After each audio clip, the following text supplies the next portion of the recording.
Dumating na sa Senado ang prosecution team sa pagpapatuloy ng pre-trial conference, maging ang defense team ay dumating na rin para sa impeachment trial laban kay Vice President Sara Duterte.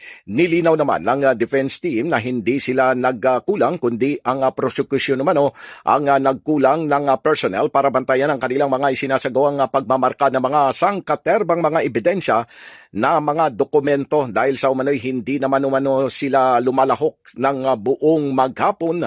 Sa umaga lang pumapasok ang prosecution team. Pagkatapos sa hapon ay umuwi na ang prosecution at ipinaumbaya na sa kanilang private prosecutors ang naturang proseso. Pero una na itong pinabulanan ni House Representative Terry Ridon ang binabanggit ni Congressman Ridon na siya ay pumapasok buong maghapon.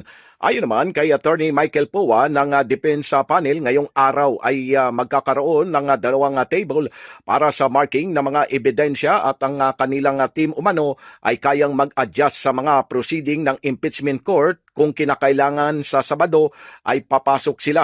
Paliwanag pa ni Attorney Poa na hindi nila inantala ang proceedings bagkus ay nais nilang mapabilis pa, kung saan nilinaw ng defense team na dapat maunawaan ng publiko na masusi nilang binusisi ng gusto ang mga dokumentong kanilang mamarkahan dahil sa mayroon umano silang mga paraan kung papaano mamarkahan ang mga ebidensyang kanilang ipresenta sa impeachment court. Inihalimbawa pa ni Attorney Poa na kahapon ay nagkaroong mga ipresenta ang prosecution na kulang umano ng isang page ang provision kaya't kinakailangan anyang markahan din ang kanilang sariling ebidensya. Binigyan din pa ng depensya na ang layunin ng pre-marking ay upang mapabilis ang proseso ng pre-trial conference at hindi para i-delay o iantala ang proseso.